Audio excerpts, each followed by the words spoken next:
Capítulo 19. Hablan de nuevo los peregrinos con ignorancia, y ven en sus palabras el lenguaje de un cristiano, solo de nombre, que no ha conocido su estado de condenación, ni, por consiguiente, su necesidad de ser perdonado y justificado por gracia. Conversación que después tuvieron acerca de temporario, la cual es un aviso terrible y saludable para el lector. Cuando Esperanza concluyó su razonamiento, que acabamos de referir, volvió los ojos atrás y vio a Ignorancia que los seguía, y dijo a Cristiano: Esperanza, poca pena se da ese joven por alcanzarnos. Cristiano: ya lo creo, no le gusta sin duda nuestra compañía. Esperanza: pues creo que no le hubiera venido mal el habernos acompañado hasta ahora. Cristiano: esta es la verdad, pero apuesto a que él piensa de muy diferente manera. Esperanza: sí, lo creo, sin embargo, esperémosle. Así hicieron. Luego que ya estuvo con ellos, dijo: Cristiano: vamos, hombre. ¿Por qué te detuviste tanto? Ignorancia: me gusta mucho andar a solas, mucho más que ir acompañado, a no ser que la compañía sea de grado. Dijo entonces Cristiano a Esperanza al oído: ¿no te dije que no le gustaba nuestra compañía? Cristiano: pero, vamos, acércate, y empleemos nuestro tiempo en este lugar solitario con una buena conversación. Di, ¿cómo te va? ¿Cómo están las relaciones entre tú y tu alma? Ignorancia: confío que bien, estoy siempre lleno de buenos movimientos que vienen a mi mente para consolarme en mi camino. Cristiano: ¿qué buenos movimientos son esos? Ignorancia: pienso en Dios y en el cielo. Cristiano: esto hacen también los demonios y las almas condenadas. Ignorancia: pero yo medito en ellos y los deseo. Cristiano: así hacen también muchos que no tienen habilidad alguna de llegar a ellos jamás, desea y nada alcanza el alma del perezoso. Ignorancia: pero yo pienso en ellos, y lo abandono todo por ellos. Cristiano: mucho lo dudo, porque eso de abandonarlo es cosa muy difícil. Sí, más difícil de lo que piensan muchos. Pero, ¿en qué te apoyas para pensar que lo has abandonado todo por Dios y el cielo? Ignorancia: mi corazón me lo dicta. Cristiano: dice el sabio que el que confía en su corazón es necio. Ignorancia: eso es cuando el corazón es malo, el mío es bueno. Cristiano: ¿y cómo lo pruebas? Ignorancia: me consuelo con las esperanzas del cielo. Cristiano: eso bien puede ser un engaño, porque el corazón de un hombre puede suministrarle consuelo con la esperanza de aquella misma cosa que no tiene fundamento alguno para esperar. Ignorancia: pero mi corazón y mi vida se armonizan perfectamente, y, por lo mismo, mi esperanza está bien fundada. Cristiano: ¿quién te ha dicho que tu corazón y tu vida están en armonía? Ignorancia: me lo dice mi corazón. Cristiano: pregunta a mi compañero si soy yo ladrón. Tu corazón te lo dice. Si la palabra de Dios no da testimonio en este asunto, otro testimonio es de ningún valor. Ignorancia: pero, no es bueno el corazón que tiene buenos pensamientos. ¿Y no es buena la vida que está en armonía con los mandamientos de Dios? Cristiano: sí, es verdad. Es corazón bueno el que tiene buenos pensamientos, y vida buena la que está en armonía con los mandamientos de Dios. Pero, en verdad, una cosa es tenerlos y otra cosa es pensar solo que se tienen. Ignorancia: dime, pues, ¿qué entiendes tú por buenos pensamientos y por conformidad de vida con los mandamientos de Dios? Cristiano: hay buenos pensamientos de diversas clases, unos, acerca de nosotros mismos, otros, acerca de Dios y Cristo, y otros, acerca de otras cosas. Ignorancia: ¿cuáles son los pensamientos buenos acerca de nosotros mismos? Cristiano: los que estén en conformidad con la palabra de Dios. Ignorancia: ¿cuándo están conformes nuestros pensamientos acerca de nosotros mismos con la palabra de Dios? Cristiano, ¿cuándo hacemos de nosotros los mismos juicios que hace la palabra? Me explicaré.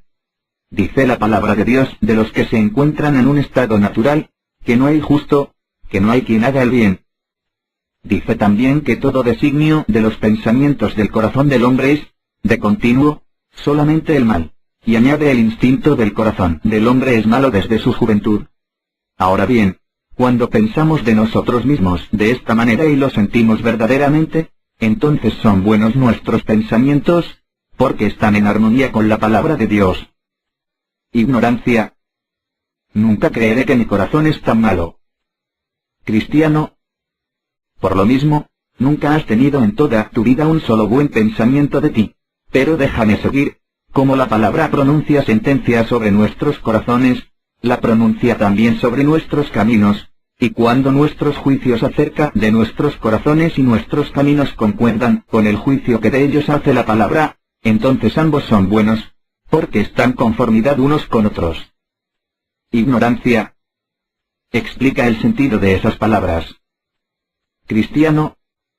Dice la palabra de Dios que los caminos del hombre son torcidos, que no son buenos, sino pervertidos. Dice que los hombres, por naturaleza, se han extraviado del camino, que no lo han conocido siquiera. Ahora bien, cuando un hombre piensa así de sus caminos, es decir, cuando piensa con sentimiento y humillación de corazón, entonces es cuando tiene buenos pensamientos de sus propios caminos, porque sus juicios concuerdan entonces con el juicio de la palabra de Dios. Ignorancia. ¿Qué son buenos pensamientos acerca de Dios?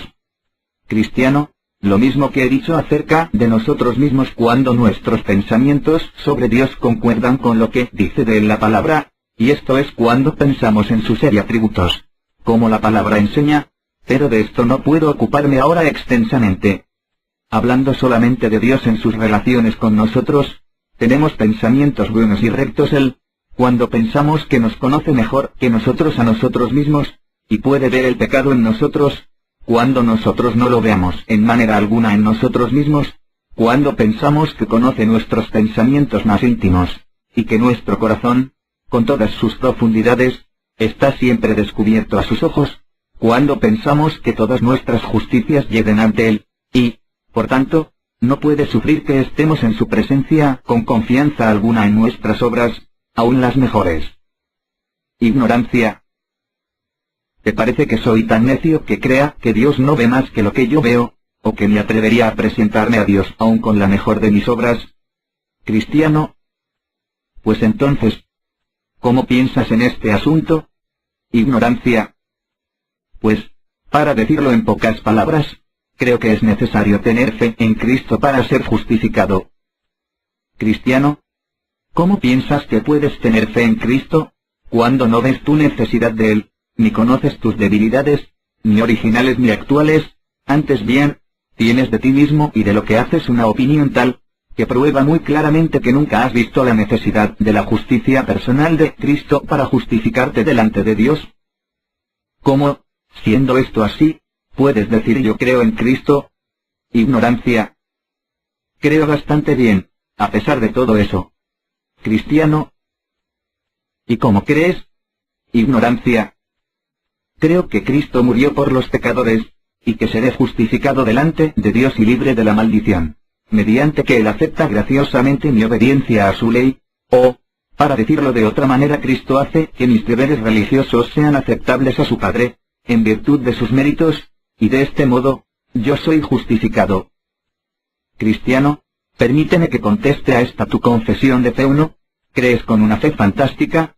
Porque tal fe no la encuentro así escrita en ninguna parte de la palabra. 2. ¿Crees con una fe falsa? Porque quita la justificación de la justicia personal de Cristo y la aplica a la tuya propia. 3. Esa fe hace que Cristo sea el que justifica, no tu persona, sino tus acciones, y luego tu persona por causa de tus acciones, y esto es falso. 4. Por tanto, esta fe es engañosa, y tal que te dejará bajo la ira en el día del Dios Altísimo, porque la verdadera fe justificante hace que el alma, convencida de su condición por la ley, acuda por refugio a la justicia de Cristo, cuya justicia no es un acto de gracia, en el cual, que tu obediencia sea aceptada por parte de Dios y la justificación, sino su obediencia personal a la ley en hacer y sufrir por nosotros lo que aquella exigió de nosotros. Esta justificación, digo, la verdadera fe la acepta, y bajo su manto el alma está abrigada, y por ello se presenta sin mancha delante de Dios, y es aceptada y absuelta de la condenación. Ignorancia. ¿Pero qué? ¿Quieres que nos confiemos en lo que Cristo ha hecho en su propia persona sin nuestra participación? Esta fantasía daría rienda suelta a nuestras concupiscencias, y nos permitiría vivir según nuestro propio antojo, porque ¿qué nos importaría el cómo viviésemos, si podemos ser justificados de todo por la justicia personal de Cristo con solo tener fe en ella? Cristiano, ignorancia te llamas, y es mucha verdad, eso eres, y esa tu última contestación lo pone en evidencia. Ignorante estás de lo que es la justicia que justifica, y también ignorante de cómo has de asegurar tu alma por fe de la terrible ira de Dios.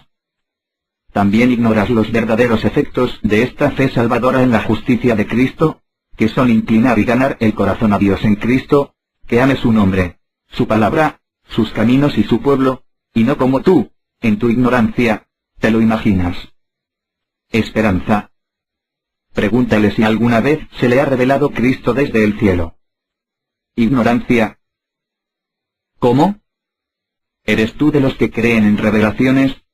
Vaya, creo que lo que tú y comparsa decís sobre materia no es más que el fruto de un cerebro desordenado. Esperanza. Pero hombre, Cristo está tan escondido en Dios de la comprensión natural de la carne, que nadie puede conocerle de una manera salvadora, si Dios, el Padre, no se lo revela. Ignorancia. Esa será tu creencia, pero no la mía, y, sin embargo, no dudo de que la mía sea tan buena como la tuya, aunque mi cabeza no esté como la de ustedes. Cristiano. Permitidme que tercie aquí con una palabra: no se debe hablar tan ligeramente de este asunto, porque yo afirmo rotunda y resueltamente lo mismo que mi buen compañero, que ningún hombre puede conocer a Jesucristo sino por la revelación del Padre.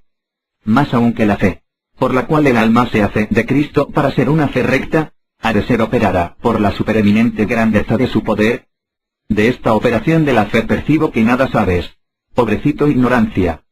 Despiértate, pues, reconoce tu propia miseria y acude al Señor Jesús, y por su justicia, que es la justicia de Dios, porque Él mismo es Dios, serás librado de la condenación. Ignorancia. ¿Andáis muy deprisa? No puedo andar a vuestro paso. Idos delante. Tengo que detenerme todavía. Y se despidió de ellos. Entonces dijo Cristiano a su compañero: Cristiano, vamos, pues, buena esperanza, está visto que tú y yo hemos de andar otra vez solitos. Vieron, pues, a caminar a buen paso, mientras ignorancia los seguía cojeando, y mientras caminaban les oí el siguiente diálogo: Cristiano, mucha lástima me da este pobre. Creo que al fin lo va a pasar muy mal. Esperanza. Desgraciadamente, hay muchísimos en nuestra ciudad que están en la misma condición, familias enteras y aún calles enteras, y eso que son también peregrinos, y si hay tantos entre nosotros, calcula cuántos habrá en el lugar donde él nació. Cristiano. Sí, dice la verdad, la palabra les ha cerrado los ojos para que no vean. Pero ahora que estamos otra vez solitos, dime, ¿qué te parece de tales hombres? ¿Crees tú que alguna que otra vez tengan convicción de pecado y, por consiguiente, temores de que están en estado peligroso? Esperanza. Esa pregunta nadie mejor que tú ni si no puede contestarla, pues eres mayor que yo. Cristiano. Mi respuesta es que, a mi parecer, es posible las tengan alguna que otra vez, pero siendo por naturaleza ignorantes, no comprenden que esta convicción tiende a su provecho, y buscan de todos modos ahogarla, siguen presuntuosamente adulándose a sí mismos en el camino de sus propios corazones. Esperanza. En efecto, también yo creo como tú, que el miedo sirve mucho para bien de los hombres y para hacerles ir derechos al principio de su peregrinación. Cristiano. De eso no podemos dudar que es bueno. Por eso así lo dice la palabra: el temor de Jehová es el principio de la sabiduría. Esperanza. ¿Cómo podrías tú describir el miedo que es bueno? Cristiano, el miedo bueno se describe por tres cosas: 1, por su origen, es causado por las convicciones salvadoras de pecado. 2. Impele al alma a asirse de Cristo para salvación. 3. Engendra y conserva en el alma una gran reverencia a Dios y a su palabra y a sus caminos, manteniéndola tierna y haciéndola temerosa de volverse de ellos a diestra y siniestra, o hacer cosa alguna que pudiera deshonrar a Dios, alterar su paz, contristar al Espíritu Santo, ser causa de que el enemigo hiciese algún reproche. Esperanza. Estoy conforme. Creo que has dicho la verdad. No hemos salido todavía del terreno encantado. Cristiano. ¿Pues qué? ¿Te cansa esta conversación? Esperanza. No, por cierto, pero quisiera saber dónde estamos. Cristiano. Aún nos falta como una legua que andar para salir de él. Pero volvamos a nuestro asunto. Los ignorantes no conocen que tales convicciones, que les atemorizan para su bien, y por esto procuran ahogarlas. Esperanza. ¿Y cómo procuran ahogarlas? Cristiano. 1. Creen que esos temores son obra del demonio aunque en verdad son de Dios, y así los resisten como cosas que tienden directamente a su ruina. 2. Piensan también que los tales temores tienden a perjudicar su fe, cuando, desgraciados de ellos, no tienen ninguna, y por esto endurecen su corazón contra ellos. 3. Suponen que no deben temer, y por esto, a pesar de sus temores, se hacen vanamente confiados. 4. Opinan que estos temores tienden a rebajar su antigua y miserable propia santidad, y por esto los resisten con toda su fuerza. Esperanza. Algo de esto he experimentado yo mismo, porque antes de convencerme a mí mismo me pasó lo que acabas de decir. Cristiano. Bueno, dejaremos ya por ahora a nuestro vecino ignorancia, y nos ocuparemos de otra cuestión provechosa. Esperanza. Enhorabuena. Pero te suplico que la propongas también tú otra vez. Cristiano. Pues bien. ¿Conociste allá en tu tierra, hace cosa de unos 10 años, a un tal Temporario, que era entonces un hombre bastante fervoroso en religión? Esperanza. Oh. Sí, no lo he olvidado, vivía en Singracia, pueblo que dista cosa de media legua de honradez, y su casa estaba inmediata a la de un tal Vuelve atrás. Cristiano. Tienes razón. Vivía con él bajo el mismo techo. Bueno, pues ese estuvo una vez muy despierto, creo que entonces tenía alguna convicción de sus pecados y de la paga que se les debe. Esperanza. Así era, efectivamente. Su casa no distaba más que una legua de la mía, y solía muchas veces venir a mí con muchas lágrimas. En verdad que me daba lástima, y no perdí del todo mis esperanzas sobre él. Pero está visto que no son cristianos todos los que dicen, Señor, Señor. Cristiano. Me dijo una vez que estaba resuelto a ir en peregrinación, como hacemos nosotros ahora, pero de repente tuvo conocimiento con un tal Sálvese él mismo, y entonces ya dejó mi amistad. Esperanza. Pues ya que hablamos de él, inquiramos la razón de su repentina apostasía y de la de otros como él.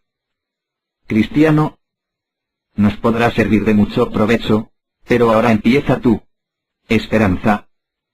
Pues bien, en mi juicio hay 4 razones a ella. 1, aunque están despiertas las conciencias de tales hombres, sin embargo, sus corazones no se han cambiado. Eso, cuando se amortigua la fuerza de la culpa, acaba también lo que les inducía a ser religiosos, y, naturalmente vuelven otra vez a sus antiguos caminos, así como vemos que el perro vuelve a su vómito, y la puerca lavada a volcarse en el cieno.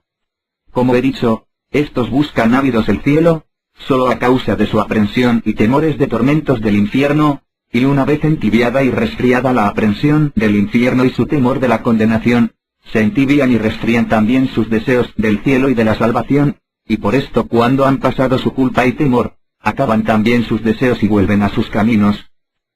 Visita nuestra página, ladoctrina.org. 2. Otra razón es que sus temores son serviles, es decir, no son estos temores de Dios, sino temores de los hombres, y el temor del hambre pondrá lazo. Así aunque aparecen muy ávidos del cielo, mientras sienten las llamas del infierno alrededor de ellos, sin embargo, cuando ese terror ha pasado un poco, ya les vienen otros pensamientos, como son, que es bueno ser prudente y no arriesgar por lo que no saben la pérdida de todo, o a lo menos, que no es bueno meterse en inevitables e innecesarias aflicciones, y así vuelven a hacer sus paces otra vez con el mundo. 3.